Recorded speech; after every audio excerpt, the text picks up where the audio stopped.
Welcome to NRK narrates. దేవుని పరిశుద్ధమైన ప్రశస్తమైన నామానికి స్తుతులు స్తోత్రాలు. మీ అందరికీ నా వందనాలు తెలియజేస్తున్నాను. మీసాల గురప్ప అలియాస్ ప్రభుదాస్ గారు అంటే ఈ పేరు కొంతమందికి తెలుసు. అయితే అందరికీ ఇతని పేరు తెలవాలంటే కోయి కోయి పాట ఇటీవల కాలంలో సోషల్ మీడియాలో ట్రెండ్ అయ్యి చాలామంది దాన్ని ట్రోల్ చేసి చాలామంది దాన్ని షేర్ చేసిన క్రైస్తవ ప్రపంచాన్నే కాదు బయటి ప్రపంచాన్ని కూడా ఊపేసిన సాంగ్ కోయి కోయ్ కోయారే కోయి కోయి కోయ్ అనే పాట. ఇంకా అది ఎంత ఫేమస్ అయిందంటే మామూలుగా ఆ మీసాల గురప్ప ప్రభుదాస్ పాస్టర్ గారు తెలియనోళ్ళు లేరు అంటే అతిశయోక్తి కాదు, అంతగా వైరల్ అయింది. అది ఆయన పాడటం ఒక స్టైల్లో వారి భాషలో అది ట్రెండ్ అవ్వడం. సో దాన్ని అందరూ ఒక కామెడీ పీస్ లాగా తీసుకోవడం, ఒక కామెడీ ట్రాక్ సాంగ్ లాగా తీసుకోవడం, ఆయన కూడా మిగతా ప్లాట్ఫామ్లో కూడా అతను పాడటం, జానపద దాంట్లో కూడా పాడటం. సో ఇలా జరిగింది. సో వాదాలు ప్రతివాదాలు నడుస్తున్నాయి. సో ఈయన ఇలా చేయడం కరెక్ట్ కాదని చాలామంది పాస్టర్లు అన్నారు. అతని మీద కూడా అంటే ఒక కోయ జాతికి సంబంధించిన వ్యక్తి. నేను నా చిన్నప్పటి నుంచి మా నాన్నగారు నాకు పాము విషం ఇచ్చారు, నేను విషపూరితమైన వ్యక్తిని, నేను కరిస్తే చచ్చిపోతారు అని పెద్ద పెద్ద సాక్ష్యాలు చెప్పాడు. నా స్టోరీనే సినిమా యాక్టర్ చిరంజీవి గారు పున్నమి నాగ్ అనే సినిమా తీశారు అని రకరకాలుగా చెప్పుకున్నారు. ఆయన చెప్పింది ఏది సత్యం కాదని కొంతమంది పాస్టర్లు కౌంటర్ ఇచ్చారు. అతను అంత నమ్మకస్తుడు కాదు, దేవుని సేవకుడు అయ్యాడు కానీ చాలా స్త్రీలోలుడు అనే ముద్ర కూడా అతని మీద పడ్డదని కొంతమంది వాదిస్తున్నారు, రేపిస్ట్ అన్నట్టుగా.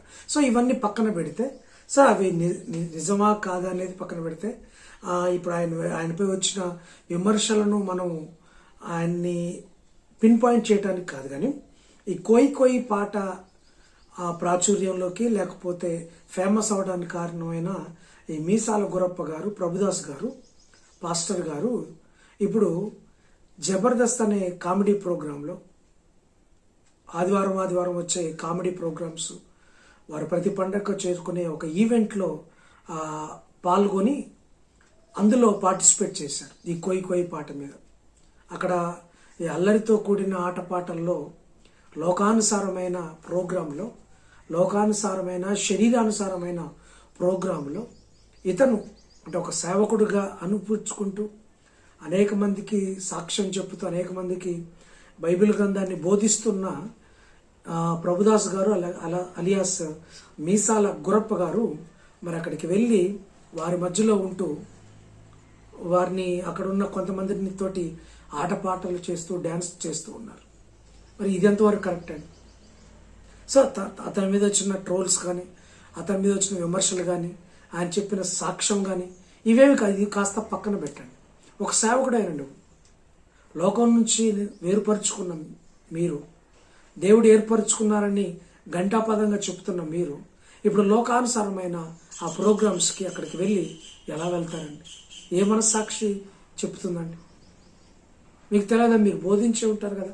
గలతీ పత్రిక 5వ అధ్యాయం 20వ వచనంలో 20వ వచనం పైన శరీర కార్యాలు ఉంటాయి కదా, అందులో చివరిది అల్లరితో కూడిన ఆటపాటలని బైబిల్ గ్రంథం స్పష్టంగా తెలియజేస్తుంది. అవి శరీరానుసారమైన కార్యాలను చెప్తుంది కదా. నువ్వు అటువంటి అల్లరితో కూడిన ఆటపాటలకు వెళ్ళి వారితో కలిసిపోయి వారిలో ఒకరిగా మారిపోవడం ఒక సేవకుడు దేవుని గ్రంథాన్ని బోధించే మీరు అలా ఎలా చేస్తారు? ఒకసారి ఈ వీడియో చూడండి. ఆయన ఎక్కడికి వెళ్ళారు ఏంటి అనేది ఒకసారి వీడియో చూడండి.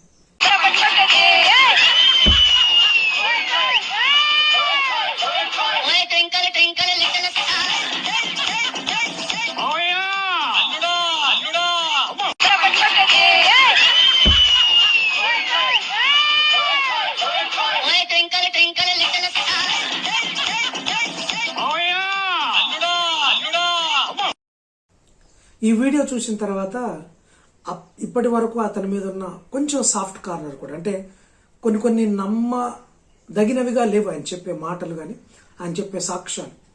అయితే దాన్ని కూడా పక్కన పెడితే ఈ వీడియో చూసిన తర్వాత ఇతన్ని కాస్త సర్లే పోనీలే అతని సేవ ఏదో అతను సేవించుకుంటున్నాడు అనుకుంటున్న వారికి కూడా ఇది ఇబ్బందికరమైన పరిస్థితి.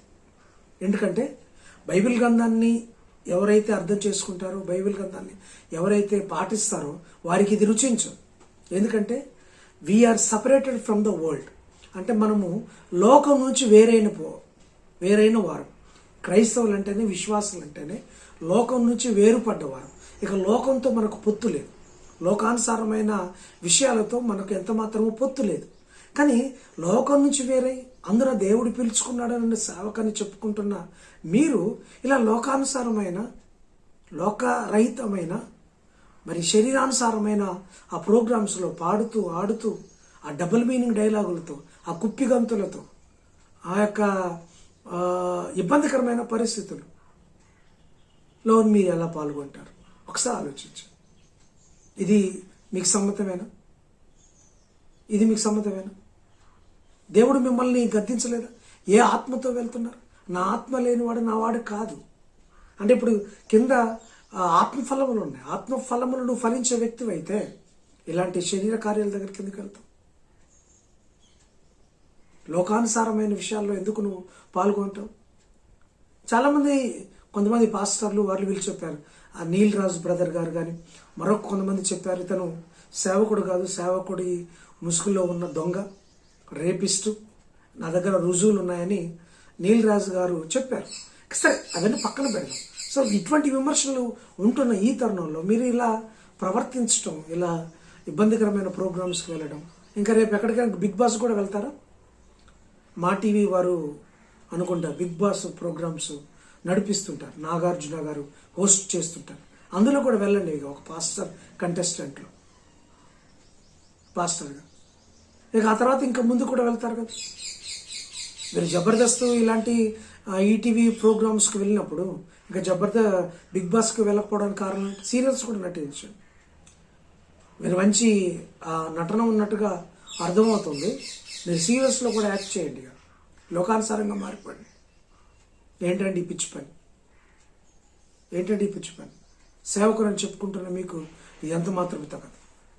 సేవకుడని మీరు గంటపదంగా నన్ను ప్రభువు పిలుచుకున్నాడు, ప్రభు రక్షించుకున్నాడు, ప్రభువే నన్ను కాపాడాడు అని చెప్పుకుంటున్న మీరు మరి ఇది ప్రభు చేయమన్నారా? ఇలా ప్రభు చేయమన్నారా? ఇలా ఆ పాట అసలు పిచ్చి పాట అని చాలామంది అంటున్నారు. కోయలోనే లేదు, ఏదేదో అది చేస్తున్నాడు, ఇది ఇప్పటిది కాదు ఎప్పటిదో, దానికి అసలు మీనింగే లేదు, చందమామ అంటే చందమామను కొలిసే పాట అని చాలామంది చేస్తున్నారు. సరే, ఇవన్నీ పక్కన పెట్టండి. ప్రభుదాస్ గారు, మీసాల గురప్ప గారు, ఏంటండి ఈ పని? ఒకసారి ఆలోచించి. చాలామంది ఇతన్ని గుడ్డిగా నమ్మిన వారు కూడా ఒకసారి ఆలోచించాలి. ఏదైనా బైబిల్ అనుసరణంగా ఉండాలి. ఏ సేవకుడు బోధించినా, ఏ సేవకుడు చెప్పినా, ఆనాడు అపోస్తులుడైన పౌలు గారు చెప్తున్నప్పుడే బెరయా సంఘం వారట, అపోస్తులుడైన పౌలు గారు చెప్తున్న మాటలు వాక్యానుసారంగా ఉన్నాయా, లేఖనానుసారంగా ఉన్నాయా అని తరించి పరీక్షించి వారు ఎంచి చూసి అప్పుడు నమ్మారట. మనం ఎవరు చెప్పినా గుడ్డిగా నమ్మొద్దండి. ఒకసారి వాక్యం ఏం చెప్తుందో చూడండి. వాక్యానికి అనుగుణంగా ఉంటేనే ఇతరుల సేవకుల మాటలు నమ్మడానికి ప్రయత్నం చేయండి. ప్రియ సంఘమా, సంఘ బిడ్డల, క్రైస్తవులారా, యూట్యూబ్లలో కానీ సోషల్ మీడియాలో కానీ అక్కడ ఇక్కడ చాలామంది పాస్టర్లు చెప్తుంటారు. కొంతమంది ఫేమస్ కావడానికి చెప్తుంటారు, కొంతమంది ఫేమస్ అయిన వాళ్ళు చెప్తుంటారు, కొంతమంది తమ్మిని బిమ్మిని చేస్తుంటారు, ఉన్నది లేనట్టుగా చెప్తుంటారు, కొంతమంది తైలాభిషేకం అంటారు, ఆ అభిషేకం అంటారు, ఇదంటారు. వీటన్నిటినీ వింటున్న మీరు గుడ్డిగా నమ్మవాకండి, ఫాలో కాకండి. అయ్యో పెద్ద దైవజనుడు అండి, పెద్ద గొప్ప మర్మం చెప్పాడండి, పెద్ద సీక్రెట్ చెప్పాడండి, ఇవన్నీ ఏం చూడబకండి. వాక్యానుసారంగా ఉందా లేదా అనేది పరీక్షించండి. కేవలం మీ పాస్టర్ గారు, మీ లోకల్ పాస్టర్ గారు, మీ సంఘ కాపరి మీ చర్చిలో బోధిస్తుంది మాత్రమే నమ్మండి. ఆ తర్వాత ఎవరు చెప్పిన అంత గుడ్డిగా నమ్మకవ్వకండి. దాన్ని పరీక్షించండి. ఎంత పెద్ద పాస్టర్ అయినా, ఎవరైనా ఎంత పెద్ద సాక్ష్యం కలిగి ఉన్నా యూట్యూబ్లలో కానీ టీవీలలో కానీ అక్కడ మీ పాస్టర్ కాని వారు చెప్తున్న మాటలు వినడానికి కాస్త పరీక్షించి వినండి, పరీక్షించి నమ్మండి. ఎందుకంటే దేవుని మాటలే కదా, పాస్టర్ గొప్పోడు, ఇన్ని సంఘాలు కట్టాడు, ఇన్ని వేల సంఘాలు ఉన్నాయి, ఓకే, నేను కాదంటాను. కానీ అతను వాక్యానుసారంగా చెప్తున్నాడు లేదనేది వివేచనతో, వివేకంతో, విచక్షణతో ఆలోచించి దాన్ని మీరు నమ్మడానికి ప్రయత్నం చేయండి. ఇప్పుడు మిసాల గురప్ప గారిని చాలా మంది సపోర్ట్ చేశారు. మరి ఇప్పుడు ఈ విషయంలో జబర్దస్త్కి వెళ్ళడం, అల్లరితో కూడిన ఆటపాటలకు వెళ్ళడానికి కూడా సపోర్ట్ చేస్తారు. ఏ విధంగా సపోర్ట్ చేస్తారు? ఒకసారి ఆలోచించండి. ఈ విధంగా సపోర్ట్ చేస్తారు. బైబిల్ సమర్థిస్తుంది. యేసుప్రభు మేము లోకం నుంచి నేను ఎన్నుకున్నాను అన్నాడు. మళ్ళీ లోకానికి వెళ్తామా? ఒక సేవకులకి ఇచ్చిన నాగట్టి పైన చేయి పెట్టి వారు మళ్ళీ వెనక్కి చూడకూడదు అన్నారు కదా. ఇప్పుడు ఈ వెనకపు ఆటలు ఏంటండి? ఇదేమన్నా డబుల్ యాక్షన్ అనుకుంటున్నారా? సినిమాల్లో చిరంజీవి గారు వాళ్ళు వీళ్ళు డబుల్ యాక్షన్ చేస్తారు కదా, అలాంటిదా? ఒకవైపు లోకం, ఒకవైపు సేవ అనుకుంటున్నావా? కాదండి. ఒకసారి ఆలోచించు. ఇటువంటివి మానవండి. సేవ చేస్తే సంపూర్ణంగా ప్రభు సేవలో తరించండి. లోకానుసారమైన వాటికి, లోకానుసారమైన పోకడలకు వెళ్ళబాకండి.